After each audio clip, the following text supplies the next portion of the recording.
Thank you so much once again Avinash sir हम लोगों के साथ दोबारा से एक बार आने के लिए, फिर से बातें करने के लिए।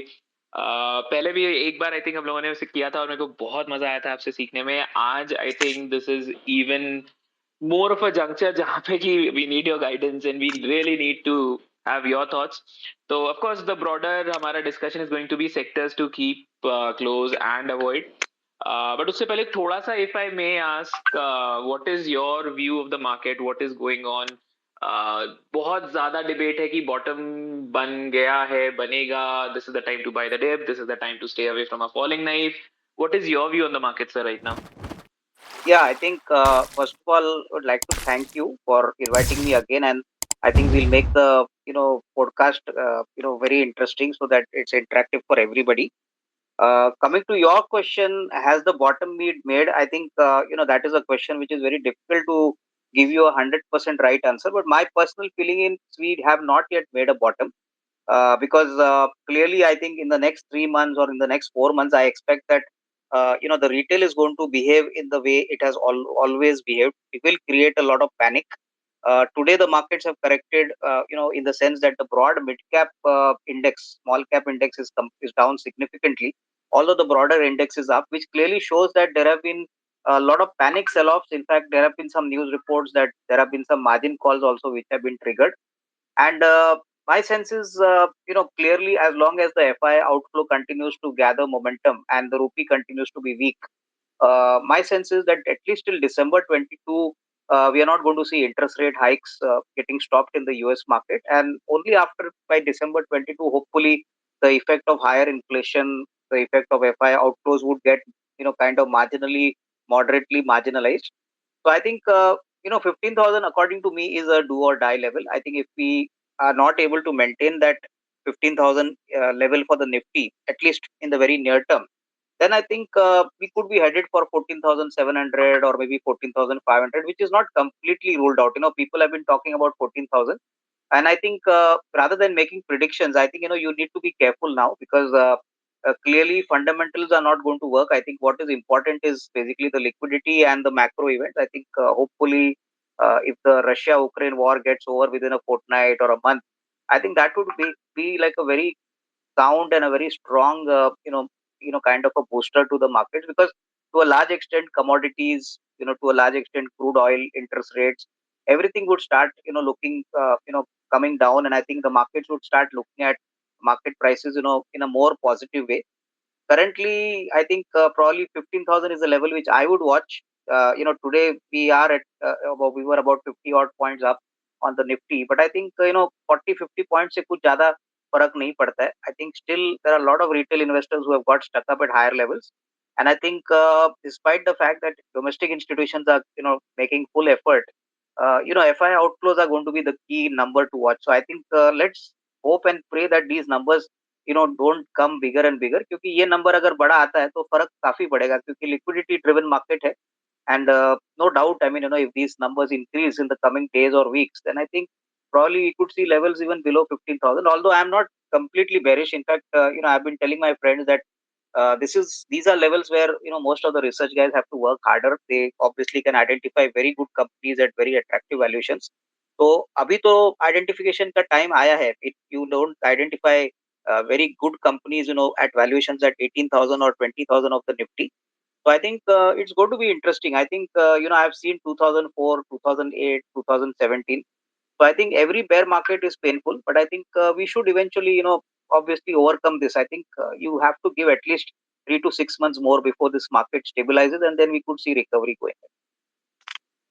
Right right sir. सर एक इंटरेस्टिंग चीज यहाँ पे मुझे ये लगती है कि सो आई थिंक टेक्निकली कोई बहुत ऐसा स्टैंडर्ड डेफिनेशन तो नहीं है, but generally speaking I think 20% is generally taken the norm कि अगर 20% मार्केट गिरता है तो वो कुछ बियरिश हो सकता है, और we are already somewhere around 17-18%.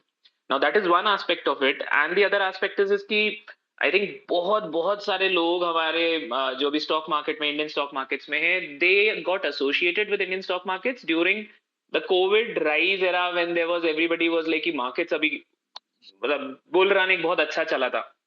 So I think बहुत लोगों ने वो bear markets देखे नहीं है, though even though मतलब I mean it's still kind of debatable कि is it a bear market or is it a correction या जो भी. But what are your, if I may have some clues from you, what should one do in such markets? What should be the strategy? And how should people who are new to markets, equity hold कर रखी है, कुछ fundamentally strong की, कुछ mid cap, small cap में भी hold कर रखा है. How should they face such markets? I think from an investment standpoint of view, my advice is that my suggestion would be that basically please don't panic. Don't sell all your holdings in panic, assuming that there is no tomorrow for the Indian stock markets. Because normally क्या होता है कि for a new investor who has never seen a market crash or a gap down kind of opening, for him it is a new experience. Especially as you rightly said, in the last 2 years, a lot of Robinhood investors came to the markets.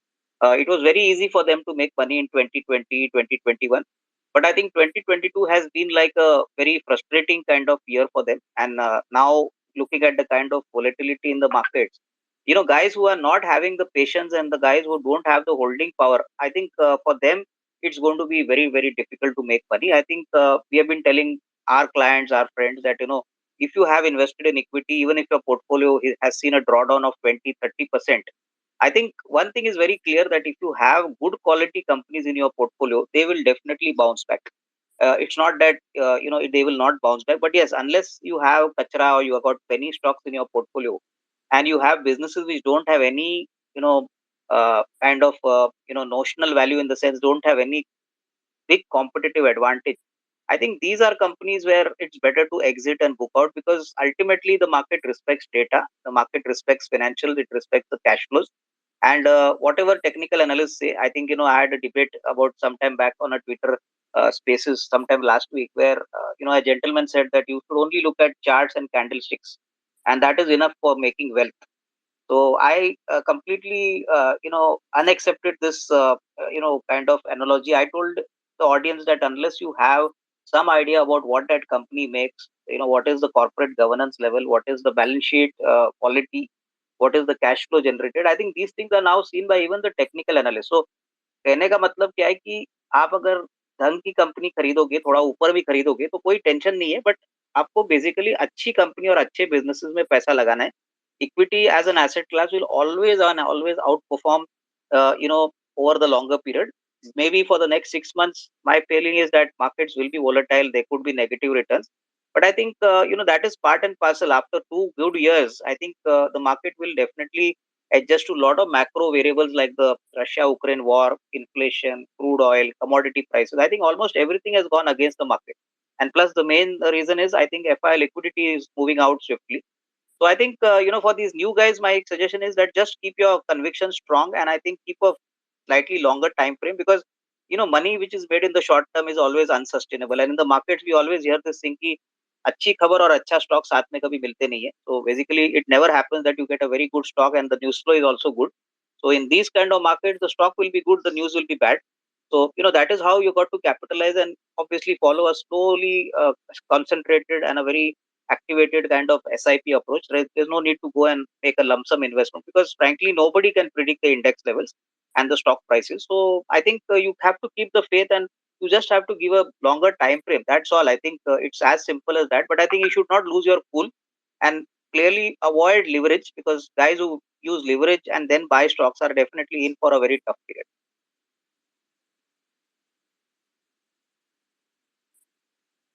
Right, right. Sir, this is there, of course. एक और इससे associated question which I want to ask before we actually move on to today's sector specific discussion is, what are the few key factors that maybe you are looking for where you'll feel कि हाँ अभी turnaround आ सकता है? Is it maybe FIS की वापस buying? Is it any technical indicators? Is it global macro environmental factors का improvement कि अभी वापस RBI या Fed अपना policies में थोड़ा ease out करें? What are you looking for to what do you think will be the first sign that markets will start turning around from here? So I think the first sign would be obviously when commodity prices start falling significantly. Like today itself, you see what has been the scenario for copper, for zinc, lead. Commodity prices have got a very significant impact on the earnings growth of the entire Nifty companies and the Sensex companies. So it's very difficult to predict when FI flows will, reverse. But clearly, I think a very simple indicator is when the dollar index starts correcting. I think that should give you a brief indicator that obviously the dollar index is falling, so obviously dollar abhi kam appreciate ho raha hai, and the rupee is also not weakening that fast. But I think from a fundamental perspective, if you ask me personally, I have been looking at companies now which consume all those commodities which had skyrocketed in the last 2 years. So it could be copper, it could be zinc, it could be a lot of other commodities like natural gas. So clearly, companies which are using these inputs as raw materials are going to be the first set of companies which are going to benefit. I mean, clearly, you could look at cable companies, you could look at companies which consume lead, zinc. All these companies have been badly massacred. Now, as far as the broader, bigger sectors are concerned, I think hopefully if the GDP growth continues, then you're going to see a lot of action on infrastructure. So macro numbers, from IIP, GDP growth. For banking, I think you need to look at the credit growth number, and I think that has been very strong, about 12-13% of late. So I think one needs the continuity of these numbers for at least 1 or 2 quarters. So it's not going to be just one day affair. तो कम से कम 3 या 4 या 5 महीने का consistent data आने के बाद I think I could say that yes, the markets have started bottoming out, and hopefully if these FI numbers start slowing down, like today, the news flow in the market is that compared to the FI sellout, the buying by the domestic institutions has exceeded. So a lot of people are saying whether FIs have run out of their firepower, but I think that is too early to predict, because even as of today, not a very large quantity of their Indian holdings have been sold out. And looking at the kind of interest rate hikes which are expected till December, I would not be surprised that FI outflow will continue. So basically, broadly, you got to see macro factors, because finally, when crude prices correct, obviously interest rate would also start stabilizing, and obviously inflation will come under control. So I think it's going to be a connected chain, and I think the bigger trigger would be in the short term would be the Russia-Ukraine war. If there is some surrender or some final decision that the war has completely stopped, that itself will give a lot of comfort and confidence, because typically क्या होता है कि 3 months or 4 months before the recovery starts, the market starts discounting the process. So possibly the next 3 months are very important. If all these things materialize, then I think in the next 3 months we could possibly bottom out, and we could obviously assume that the recovery cycle will slowly start gathering momentum. Right, right. Perfect, sir. So I think that gives us a perfect segue. I think from that sense, I think one of the sectors that you must have, a watch for is commodities right now. Is it so? Yeah, I think commodities basically, I'm looking at the point of view that companies which actually make the commodities are going to suffer now, and the companies which are going to consume commodities like steel, aluminium, lead, copper, I think there's going to be a host of sectors which are going to benefit because of this fall. So I think that is the way you got to look at it, because typically in the last 2 years we've seen a very sharp rise in steel prices, in non-ferrous, ferrous, in copper prices.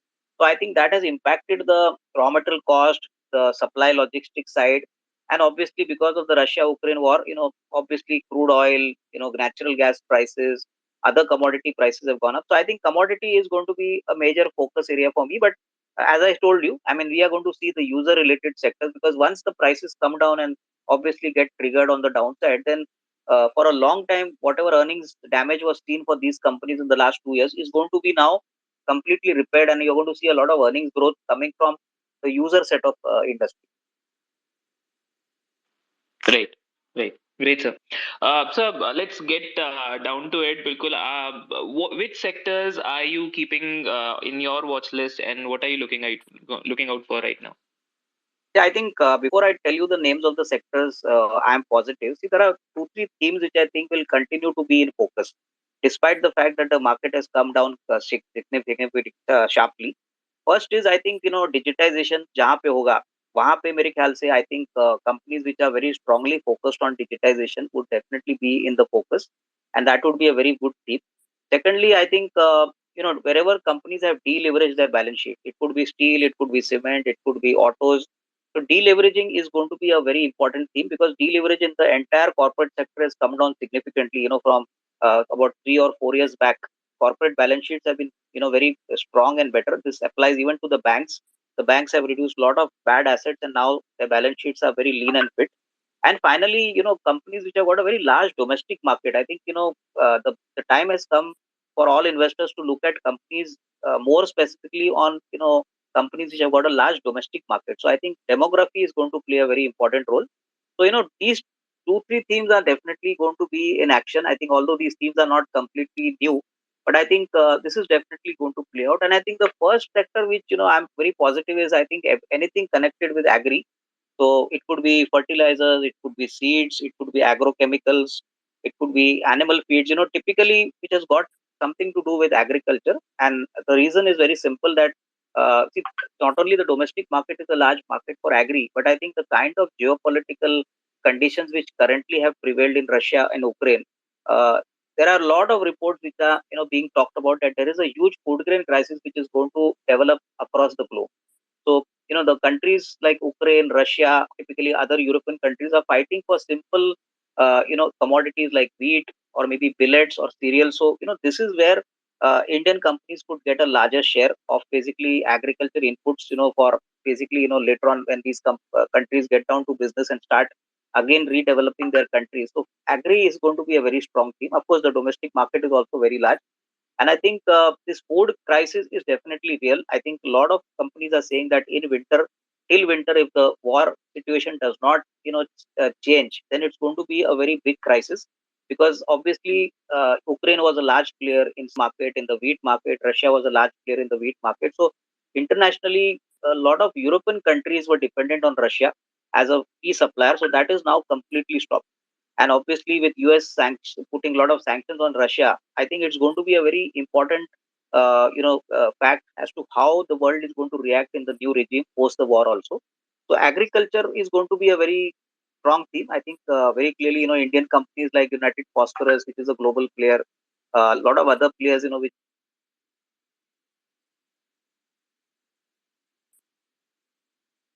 Hello.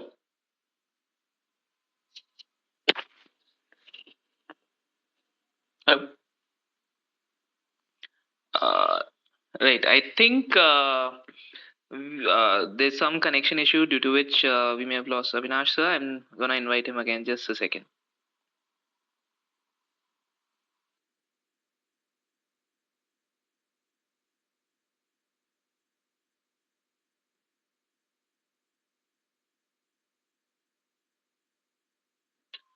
Meanwhile, while we wait for Avinash sir to join back, I have pinned a tweet in this podcast, in this space, and if you have any questions to Avinash sir, please put them down in the comments of that tweet. Of course, we'll try to take up as many questions as we can, but due to time limitations, I mean, there may be some questions left, but yeah, we'll try to take up as many as we can towards the end of this discussion. So please post any and all questions you have to Avinash sir in the comments of the tweet that is pinned on the space.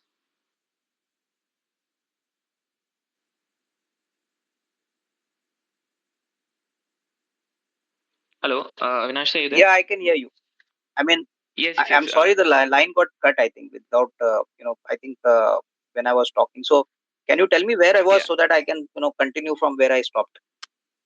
Just it was a very मतलब अभी अभी just ही cut हुआ था sir. Okay. So no as such Okay. nothing really Okay. lost. Right. So basically, I was telling all of you that we've done a lot of work on the defense sector, and I think defense is now a sector which is no longer the old sector what we used to see about 4 to 5 years back. In fact, defense companies are going to see a lot of action on the export market side. We had some discussions, with the BTL management some time back, and where they said that there is a very large opportunity in the export market also. So I think क्या है कि defense market में every player is unique. Every player has got a very large order book. So I think in case the market corrects, the market provides good opportunities even in this sector. Then I think there are many companies which possibly would give you a lot of good revenue as well as earnings growth, which the market would love to have over the next say 2 to 3 years. So I think companies like Bharat Electronics, for that reason, Bharat Dynamics, for that reason, companies like typically which are L&T, or for that reason Bharat Forge. These companies have also, managements have also told us that defense is one space where demand is not a problem, but it is only about execution. So I think the second sector, I think, which all participants should look at actively, is defense, because this is not a sector which is going to be impacted by high interest rates or high crude prices or inflation. They have a clear set demand picture in front of them, and I think it's all about execution. Then I think the third sector which we have been looking at is very interestingly fourth quarter numbers. What we saw is basically shipping and logistics. If you observe the numbers in the fourth quarter, I think almost every company has shown extremely solid numbers, and I think logistics is a sector which is very directly linked to the GDP of a particular country. So we are hoping that in the next 2 years GDP growth rate will be about 7.5 to 8%. So logistics will definitely take the focus, and I think companies which are into express logistics, companies which are into infrastructure logistics are definitely bound to show good numbers. I think classic examples have been companies like All Cargo, Shreyas Shipping, PCI Express. All these companies, according to me, not only in their conference calls, management commentaries, but even in their numbers, have expressed a lot of confidence. In fact, today, just to point out, Alcargo was down significantly. It was quoting at around 250. Sometime back, it was quoting at 300 rupees plus. So obviously, the mid cap, sell-off has affected even good companies. So our sense is that looking at the uptick in the global demand, plus the kind of exports market which exports which are growing, plus the kind of imports which are growing. I think companies which have got a very good geographical kind of spread, not only domestic and export markets. I think those are the companies which one should keep under their radar. We particularly like companies like PCI Express, companies like Al Cargo. Typically, even share shipping is a good bet. I think the shipping is also slowly moving out and coming into a much better kind of shape. So I think clearly shipping and logistics is one company where I think all of the participants should keep a watch. And the next sector is something to do with chemicals, but again, chemicals where the company is a sole manufacturer of these import substitute. I think there have been many companies in India, which are basically making only import substitute products and are largely monopoly players. Classic example is, Deepak Nitrite, who's into phenol and acetone. Then titanium dioxide is not made in our country, but Make Money Organics is slowly and surely expected to commission its first capacity, hopefully in the next 2 to 3 months. Epichlorohydrin, again, a very strong, import substitute product which Make Money Fine Chem makes. In fact, demand exceeds supply and prices are still very remunerative. Most importantly, I think wherever the company makes the import substitute product and it's a one company oriented player, a classic example is also GNFC. GNFC, unfortunately, now is an FNO stock, but if you look at the business, what they do, they are not a fertilizer company, but they are largely a specialized chemical company making TDI. And TDI prices in the last 3 to 6 months have shot up significantly. The management has also indicated that at least for the next 6 months, prices are unlikely to come down. So, this is also, one of those companies where a lot of cash flow and a lot of upside is expected. I mean, the visibility obviously will depend on global factors. But companies which are into acetic acid, something like GNFC or Lakshmi Organics, I think one needs to look at these, product kind of generics in a very focused way, because finally, if the product is great, if the product is an import substitute, and there is no other player in the market which caters to that product in the domestic market, then I think these are clear domestic kind of proxies for a very growing kind of market, because these kind of chemicals have numerous applications. So I think the third sector will be something like import substitutes.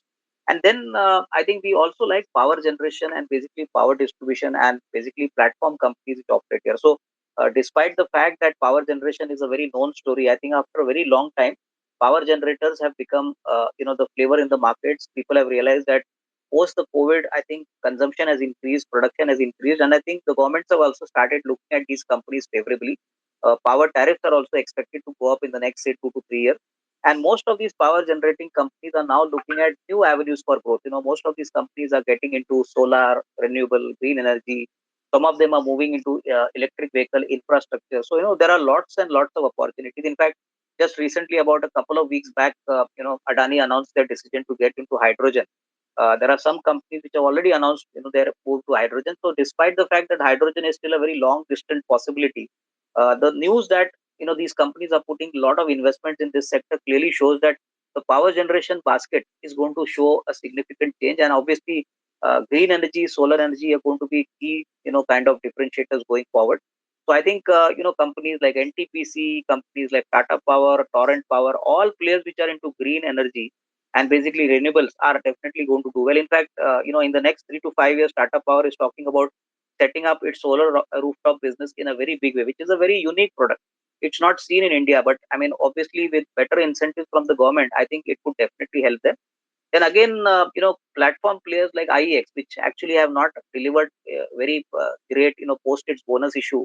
I think the best part is that power, exchanges in India are still yet to catch in a big way.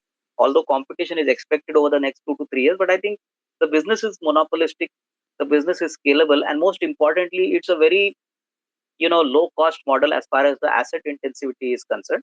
So I think even companies like REC, or for that reason, companies like IEX should be looked upon, because distribution is also going to be a very important parameter when you look at power generating companies, because distribution kind of geographically kind of points which these companies have got will definitely help them, because it's not a very easy business for any new player to come in and grab market share. And then, of course, we continue to be positive on the export-oriented companies. I think despite the fact that global headwinds are challenging, our sense is that any company which does not import any raw material, but which has a large exposure in terms of revenue mix from from the US or the Europe and earn dollars, are sectors like pharma, IT, for that is an automotive component, textiles. So these are sectors which are traditionally very strong on the dollar inflow side. So my sense is that despite the fact that there's a lot of uncertainty on IT, considering that US may go into recession, the best part for Indian companies is that the labor arbitrage still favors Indian companies, and it's not going to happen that India will completely lose out their market. In the past also we have seen that these companies have always been discounted by these kind of negatives, but when the recovery happens and when these companies start showing stronger recovery in terms of their top line order book and obviously their earnings growth, the market definitely rewards them with higher multiples. And the best part is most of the large cap IT companies, mid cap IT companies have corrected very sharply. I think interesting bets could be KPIT, which is largely focusing on the automotive and the electric vehicle kind of segment, which my sense is going to be a very big opportunity over the next, say, 4 to 5 years. So these could also be interesting sectors, because now the markets have come down. I think across the board there have been selling. So, as far as these sectors are concerned, the best part is that they are not import dependent, and most importantly, they generate dollars. Afterwards, I would believe that looking at the frontline, index-oriented companies like banks as well as autos and auto components. Now, in autos, clearly green shoots have been visible on the passenger car side, on the commercial vehicle side. Two-wheeler sales still continue to languish, but I think in due time you will probably see a kind of a recovery in the two-wheeler as well as in three-wheeler segments. Three-wheeler is a very small pocket, but two-wheeler is one segment which has underperformed for a long time. So our sense is that at current levels, maybe one may not get that kind of upside on the two-wheeler basket side, but especially commercial vehicles and the tractor segment and the utility vehicle segments are experiencing very strong growth. In fact, one reason why we were positive is that we had met Mahindras. Mahindras are talking very big for their electric vehicle strategy. Plus, they are very positive on their tractor market strategy. And plus, players like Maruti, which remained silent on the electric vehicle market for a very long time. Finally, we saw that they have announced a 10,000 crore investment for electric vehicles, which is going to mean that in the next 2 years, their first EV vehicle will be rolling out on the roads. So I think auto components, obviously because they have a direct correlation with autos.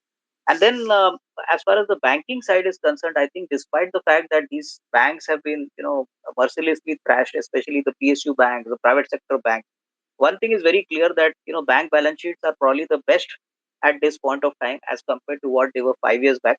And even the PSU bank, like something like a SBI or maybe a Canara Bank or an Indian bank, they look pretty attractive, because I think managements have realized that asset quality is one of the topmost priority, and loan book growth is going to obviously get a big accelerated push, because credit cycle, the credit growth cycle has now moved up in double digits, which is a very positive sign, because which means that corporate capex is also going to get geared up. So I think within the public sector and the private sector, I think these could be the, in the private sector, we are particularly bullish on the larger banks, because we feel that these banks have the capacity to face any near-term challenges, something like an Axis Bank or something like a ICICI Bank. We would still not be comfortable with Bandhan Bank, because we feel that there are several headwinds in the microfinance space. So I think probably another 1 or 2 quarters things could improve.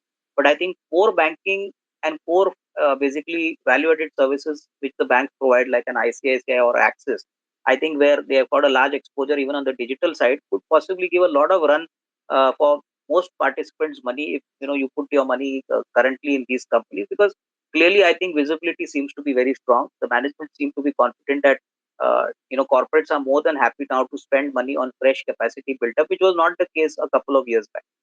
After that, the last two sectors which we are positive is basically companies which are into the ethanol business. I mean, ethanol companies, sugar companies also today have been mercilessly trashed in the market. But I think the economics of ethanol is really amazing. My sense is that even if we have higher capacities over the next say 2 to 3 years, we will still be short of ethanol. And I think the opportunity for ethanol has been directly been pushed by the government of India, because the government of India has realized that if they want to reduce their trade deficit, they want to reduce their foreign exchange imports, then the only way is actually to push ethanol and increase the blending ratio. In fact, the blending ratio is now 10%. The target for 25-26 is 20%. So, which means that every drop of ethanol which is going to be made by every ethanol player is going to be consumed. And the best part is ethanol prices have been continuously increased by the government. So, I think that government push will continue, and till the time there is an equilibrium in demand supply, I think most of these companies should do well. Although this is a sector which is known to everybody, I think the current fall in the market could possibly provide a good opportunity, to get into some good large sugar companies which have built ethanol capacities. And finally, 2, 3 sectors which we feel are clearly looking very solid are basically the capital goods sector, the construction building product sector, and the QSR segment. QSR particularly appeals to us because it's a B2C segment. And after a very long period post COVID, things have normalized. I think there are a lot of players which have now entered, after Jubilant entered the market. But clearly, I think there is a choice for everybody. We have seen companies like Devyani International, Sapphire Foods, or for that reason, Jubilant Foodworks. I think the biggest advantage is that here the business is growing voraciously, and the customers are more than willing to pay a higher price. So, the pricing is definitely in the favor of these companies. And since it's a food item, inflationary cost pressures are not actually bothering them. It is not pinching them that badly. And as far as the capital goods sector is concerned, after a 10-year lag, where almost nothing happened, we are seeing a lot of interest coming from corporates for increasing capacity, for increasing product-related kind of capacities in their factories. So I think players like Thermax, or for that reason, a player like Larsen and Toubro, or for that reason, even Anup Engineering. Incidentally, Anup Engineering has got a 300 crore order today, and the stock was mercilessly hammered today in today's market. So clearly, visibility is expected strongly over the next, say, 3 to 5 years. So I think I'll say that these are the sectors which personally I have been tracking, and I've been putting these companies and these stocks from these sectors on my radar. What is avoidable, before we conclude and then start the Q&A, is basically the metal sector. I would believe one should avoid, because I think the fall has just started, and in all probability you could assume that we could be in for a very very negative cycle, at least for the next 1 to 2 quarters. So metals across ferrous, non-ferrous could probably significantly underperform, and I think there's a lot of scope for derating here. The second sector which we feel is still not making any money and cash flow for investors or the companies is basically the aviation sector. I think companies like SpiceJet, companies like Indigo, despite the fact that they have started operating at pre-COVID levels in terms of their capacity utilization, I think cash flows are going to be under there is significantly lot of stress, because even as of now, as we speak, I think none of these companies are making cash flows which could sustain their operations for a long time.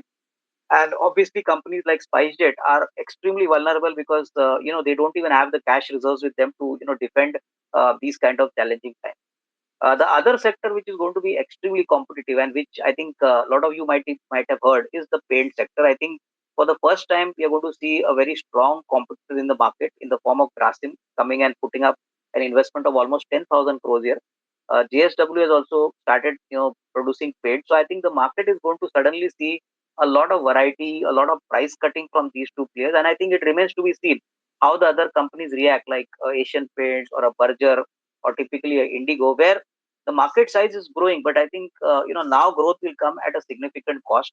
So I think it's better to be a little wary and cautious, because normally when there is pricing pressure, I think when competition increases, I think that is a time when you will not see a strong growth on the operational EBITDA in the kind of earnings growth these companies show. And finally, within the FMCG pack also, we are very selectively positive. Broadly, we expect that FMCG is also one space where valuations are still pretty expensive.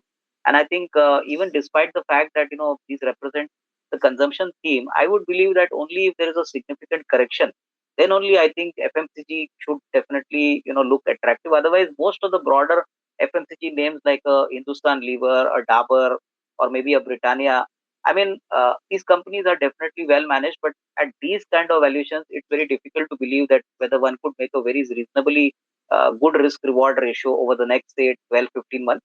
And finally, the oil marketing companies. We have been hearing a lot of noises from companies like MRPL and IOC, BPCL, HPCL. I think this is also one space which has become more like a trading bet. As the crude prices stabilize and obviously gross refining margins stabilize, I think this is one area where possibly an investor may not make that kind of money, although it may be still be good for a trader. Oil marketing companies are definitely not advisable to put your money now, despite the fact that normalcy has come in the automotive sector, in the aviation sector, throughput has increased. And finally, we are still very skeptical and negative on companies which represent the new age internet companies. Companies like Paytm, Zomato, Policy Bazaar, Car Trade, Nykaa. I think these are all companies which still trade at exorbitant kind of valuations, and there is a long way before possibly these stocks could further get cheap. So I think the businesses of these companies are great, but the valuations of these companies are definitely not so attractive, which could possibly say that there's a great opportunity to buy these stocks at these current levels. And I think in these kind of markets, without in the absence of any operating profit, or maybe without any operating cash flow and a lot of cash burn, I think these are the most vulnerable kind of companies, because finally price to sales worked at a time when the market was in a kind of a exorbitant kind of exuberance. But as of now, markets are looking at realistic scenarios where obviously companies with a very strong kind of earnings growth, companies with a very strong growth in revenue as well as operating profitability, and obviously where the risk reward is in your favor. So I would say that these are the companies which I think investors should avoid. Frankly, valuations really don't matter here, because it's all about only the price to sales multiple, which in today's context has really got no meaning. So today a Nykaa, which was probably discounted at 50 times, has now come down to roughly about 30 times or 35 times. Even at these levels, the business looks pretty expensive if you look at the kind of cash flow the company has generated. And the same thing is applicable to Paytm, which expects its operating EBITDA to come by September 23. So I think there's a long kind of runway for these companies to start making money.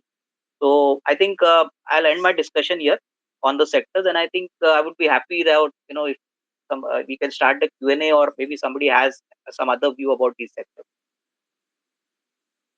Right definitely sir questions तो मेरे पास भी बहुत सारे but of course मैंने एक tweet pin किया था इस स्पेसेस में and we have got a lot of questions there तो we can I guess take them up first and then if we get time I ask my questions as well okay so एक question CA Varun Gupta sir का आया है can I invest in Zomato at current market price for long term उसका I think हम लोग आपने थोड़ा सा टच अपॉन ऑलरेडी कर ही लिया है कि new age internet companies maybe are not such a good bet right now then Funkmeister sir का आया है should I book loss in Nazara, Route and DMart or worth waiting for another 6 months in case you're tracking any of these companies, sir? So I think, see, my guess is that the gaming sector is going to do extremely well. And I think Nazara has already announced a bonus issue. Route Mobile is also a very good thriving business, but unfortunately, pricing, from the peak levels has corrected significantly. So unless the investors have got at least a 2 year kind of time frame, I think if they don't have a 2 year time frame, then it's no point in holding on. But if you feel that okay, 2 years is a time frame where I can hold on to these stocks, because Route Mobile is definitely a value-added telecom player. Nazara is a very strong player on the gaming side. So businesses are great, but the current trend in the market prices will not change unless the market sentiment changes and the earnings recovery gets more stronger. So I think keep a time frame of 2 years, and then I think one can hopefully expect a decent upside. But in the short term, I don't think anything great is going to happen. Right. Great.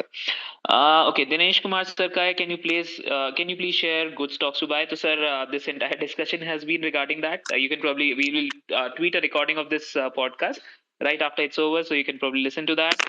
Amit sir ka aaya hai, sir, your views on sir, are you tracking Vedanta by any chance? Amit sir has requested you for your views on that.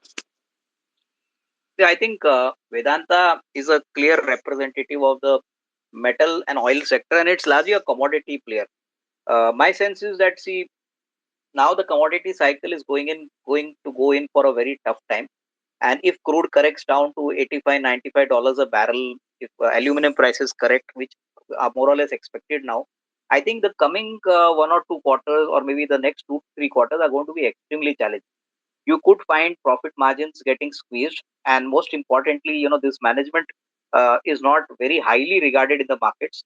So I think, except for the dividend factor, I think growth now is going to be a big question mark. So I think, if you have the stocks, I think I would suggest that it's better to sell on the rise. In fact, today the stock corrected significantly, so probably you could wait for some time. But I think in the near term, I don't see any major earnings triggers here. So I think not advisable to buy, but if you hold, I think just wait for a bounce to exit. Right, right. Perfect, sir. Thank you so much for that. Okay, so then Deepak sir का आया है. What about auto ancillary specific bearings? Yeah, I think So, bearing companies should do well. I think companies like SKF, companies like typically Schaeffler India, or companies like even Rolex Rings. I think these are all great companies, but I think you must understand that these companies have been identified. They've been followed by investors for a long time. So I think hopefully, if the market corrects and you get opportunities in some sort of a gap down opening or maybe a panic sell off, I think keep these companies on your radar, because I think over the next 12, 18 months, bearing companies should do significantly well. And I think a lot of these companies have started now supplying to electric vehicle, kind of car companies, where the bearings are far different from the normal IC engine. So I think growth prospects are good, but I think from the risk reward point of view, maybe you should buy, them at slightly lower level. right. Perfect, sir. Okay, so उसके बाद Monika ma'am का आया है. Please share thoughts on Titan and Deepak Nitrate. Is it a good time to take entry in case you're tracking these, sir?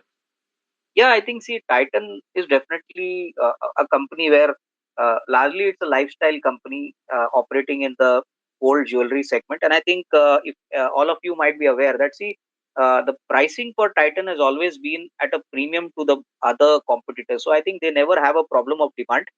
My sense is that the kind of correction you're seeing in Titan is really a short-term issue. Company has a very, very strong business product model, and I think the best part is they've always targeted segments which were not existed earlier. So they were very proactive in identifying new business segments. In fact, now just to tell you, they've identified saris as a very big segment, and in fact, the next 5 years. One should not be surprised that they could possibly be selling a lot of premium saris to the female audience. So my sense is that yes, the growth will definitely continue. I mean, the stock has also corrected significantly. So if you want to buy, I think use a SIP strategy and build a kind of a position for a long term portfolio. I think this stock may not give you returns in the next 3 to 6 months because valuations are not very cheap. But yes, from a 2 to 3 year kind of time frame, it definitely looks. Right, great, sir. Okay, उसके बाद एक question है sir. What are you thinking about Nifty tomorrow? So it's a broader discussion तो एक हमने किया. Do you have any thing in your mind for what might happen tomorrow specifically? Yeah, I think my guess is tomorrow also the markets will inch up because uh, there has been a lot of selling in the market, so some bounce will come. Maybe you could see levels of 15,500, 15,600. But I think the key issue is that how long will this be sustained? Because at higher levels, what we have seen is the markets have not been able to sustain the higher levels. So I think for a trader, you need to look at your stop losses very clear. And when you're talking about a day's view, I think in the way markets have been moving in and out depend clearly on what kind of global factors play out. I mean, the crude price, or maybe the FI outflows, or geopolitically what is happening in Russia and Ukraine. So I think tomorrow we could see a little bit of more bounce because some sort of more short covering could come in. But medium to longer term trends, I think there are going to be a lot of breaks in between, and that is something which I think only time will tell. Right, right, sir.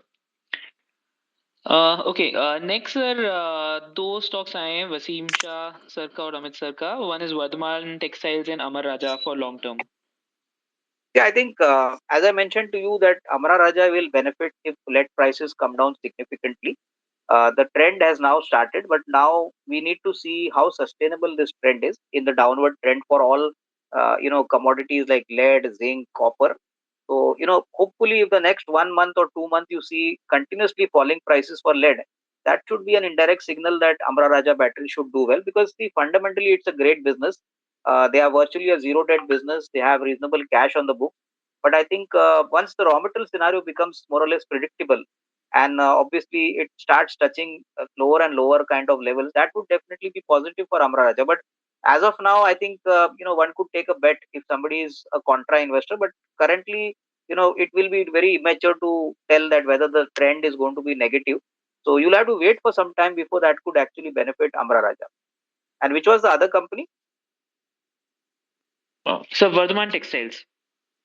Yeah, I think Vardhaman Textiles also, if you see their asset built up and their capacity, they have been, leaders in basically yarn and textiles, and I think they do a lot of exports also. I think at least in the very near term, what we are hearing in the market that yarn prices have corrected, so obviously there has been some pressure on the profitability. But I think if somebody has a long-term view, Vardhaman Textile definitely is a very solid player. A large capacity has been built by them, and they have been in this business for more than 3 decades. So I think clearly they know that business very well. So I think clearly if somebody were to take a 2 to 3 year kind of timeline, then I think definitely one can make a reasonable kind of risk reward. But in the short term, there could be a lot of margin pressure because overall cotton prices have touched peak levels. Yarn prices have slowly started correcting in the market. So I think fresh buying. I think there's no hurry. Wait for some time. I think you could possibly see little lower levels as the market corrects. If at all. Right, perfect, sir. Sir, उसके बाद Varinder Rana sir has sent his love and he is a big fan of yours and he has insisted that I do cover it in the podcast. So yeah, that's that. Then sir, there are two more stocks: Ambuja Cement and Gujarat Gas. Yeah, I think Gujarat Gas.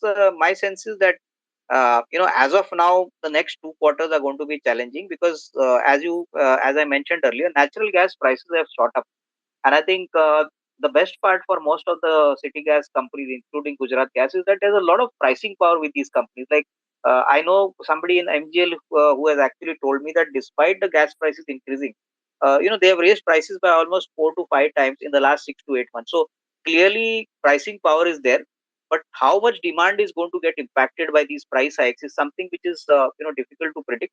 But I think gas as a clean source of energy is definitely going to grow exponentially over the next say 3 to 5 years.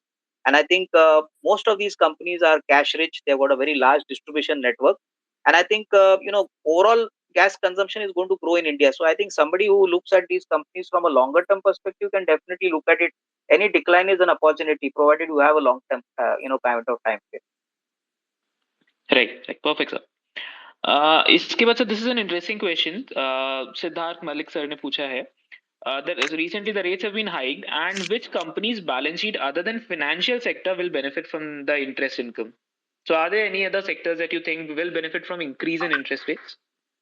Yeah, I Like, think I yeah. think when the interest rates go up, typically, in the longer term, it is the banks and the housing finance companies because higher interest rates obviously benefits them because they make a better yield. But I think higher interest rates is also good for those companies which are sitting on a lot of cash and investment because their treasury income also increases. So I think typically a company which is debt free and which has got a lot of cash on the books can obviously expect to make a higher treasury income because obviously corporate bonds or for that reason interest rates by nature will ensure that a higher share of the treasury income comes on the PBT. But I think largely the interest rate hike is beneficial for the banks, the non-banking finance companies, because clearly they will have to pass on to the customer, and I think this is a very generic kind of business which they do. So it's not that one bank will offer a significant discount in the interest rate to one customer, and somebody will offer a very high interest rate. I think when interest rates stabilize, what happens is for most of the housing loans which are on the variable side, the interest rate starts automatically gets factored in for the higher rate. So I think longer term, it's going to be the banks, the housing finance companies which will benefit, and obviously then, as I told you, the richer corporates which have got a lot of cash on the books and which are generating a lot of free cash, obviously will make a lot of other income because when rates increase, their treasury income also should obviously. Right, right, perfect, sir. Okay, so next those stocks मेरे भी मतलब one of the stocks is my favorite, of course. Bharti Airtel is one. जिसपे आपका view पूछा है. And one is ITC. So we kind of discussed that FMCG may not be doing so well, but ITC I'm interested to know because recently I think it has given some good performance. No, I think ITC is definitely going to benefit because first of all, it's not a pure FMCG player.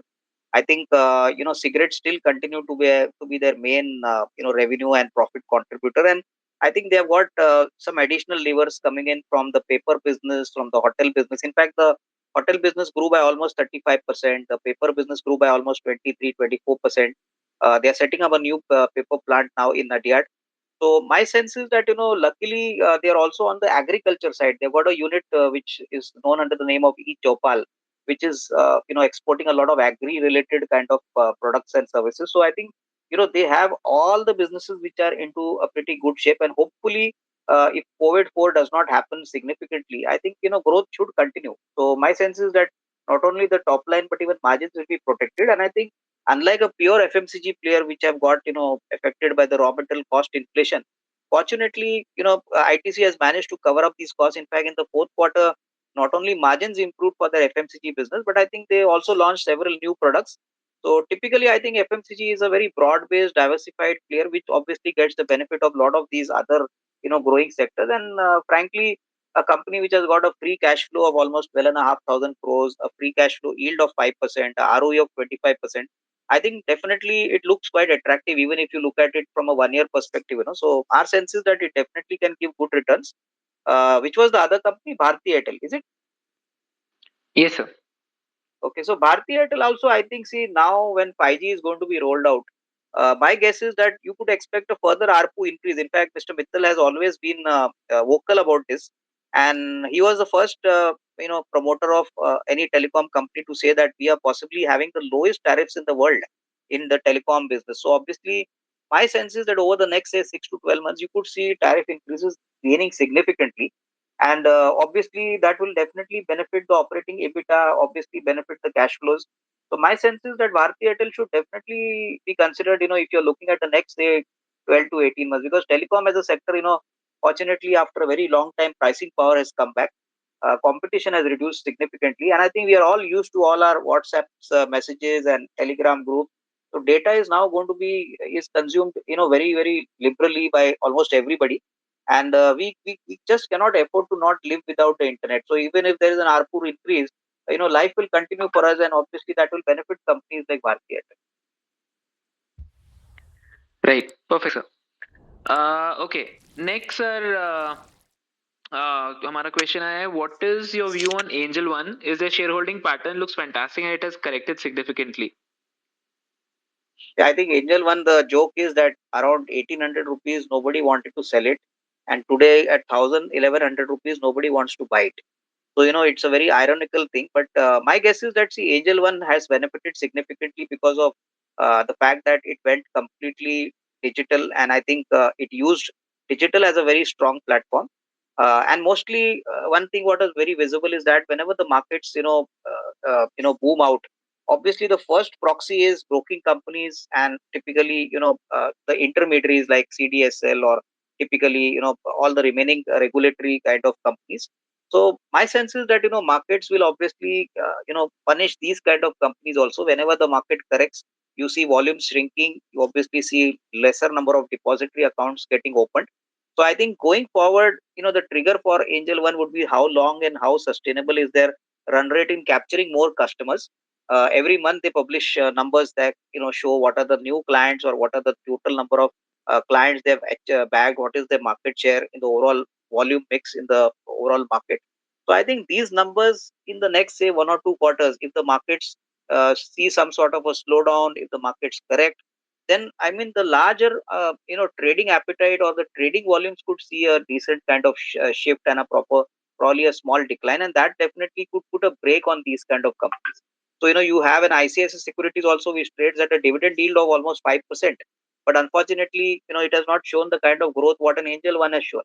So there is a lot of value in these companies, but I think if one were to expect a very significant, kind of re-rating in the next 6 months, that is something which is really difficult to visualize. So I think next 1 to 2 years, it definitely should do well. But I think over the next 3 to 6 months, it's definitely going to be a hard road ahead. Angel One as well as all the broking companies which are going to operate here. Right. Right, sir. Okay. Next, sir, हमारे पास question आया है Ambuja cement पे. Yeah, Ambuja Cement, see now they have got a new promoter in the form of Adani, and I think clearly, what kind of strategy, what kind of management thought process comes from them will be seen very closely. I think cement as a sector is going to see a lot of competition. We have seen a lot of supply coming in from the new players. In fact, Ultratech has announced a large expansion. So I think that clearly shows that there's going to be a very strong market share fight amongst the top 2 to 3 players, because I think once Adani has acquired ACC, Ambuja Cement, I think there's going to be a fight initially for market share. And secondly, Mr. Adani has also said that he intends to double the capacity in the very near term. So clearly, I think cement capacities obviously are going to aggressively come up. And I think to that extent, if supplies increase, then obviously cement prices will come under pressure. I would be surprised that maybe despite the fact that GDP growth is going to grow in 7-8% digits, the profitability of these cement companies is going to be definitely watched very carefully. And in that perspective, I would say that if you have a Ambuja Cement in your portfolio, you can hold on. Company will grow because it's a large player in the Western market. But if you intend to make a fresh investment, then I think it's better to wait. I think there's no need to hurry now. Probably a better entry point could be seen, in the near term. Right, perfect sir. Sir इसके बाद दो हमने थोड़ा सा touch upon किया था IT में, but दो आईटी स्टॉक्स हैं, Tanla and HCL Tech. Yeah, I think Tanla I don't track, to be very honest, because that is a management which I have not really trusted. Because the historical old days of Tanla, I remember I made a lot of loss in that stock. So frankly, I did not cover it. Once it started moving up, its nearest competitor is Root Mobile, which is also into basically value-added telecom services. So I think probably numbers definitely look good, but I think I would not be able to give you any basically research-based assessment as to whether to hold or whether to buy. So you'll have to pardon me there. So which was the other company you said? Sir HCL Tech. Yeah, I think HCL Tech also clearly is a distant cousin of the other two IT companies, Infosys, TCS. We have seen that valuations have never crossed, for HCL Tech, and they've always been at a discount to either TCS or Infosys. So my sense is that yes, the company is doing pretty well. They have a very good positioning in the US market, but I think clearly over the next say 3 to 6 months, I think one will have to see issues like labor attrition. Clearly, what is the kind of margin pressure they face, but definitely over the longer term, hopefully these issues are tackled. Then I think at these levels, HCL Tech can be a decent kind of inclusion in your portfolio, provided you can take a say 12 to 18 month kind of time frame. Right, right, perfect sir. Okay sir, हमारे पास question तो बहुत बहुत बहुत सारे आ रहे हैं, but मतलब हमारा क्लोजिंग टाइम भी ऑफ कोर्स आ रहा है, and we really appreciate your time as well. तो we'll definitely I would love to continue this discussion, but abhi ke liye I would love to have a quick remark, something, some suggestion for us, some concluding remark that you may have for us and our audience tonight, that will help us navigate through such markets, such dicey markets maybe, or any advice that you may have for us. I think my advice and suggestion to all the participants here is that see, these kind of opportunities in the markets don't come every day, and they're not going to remain there forever. So basically, this is the time when you got to actually run through your filters, your screeners, and look at good companies which are offering you a very good entry point.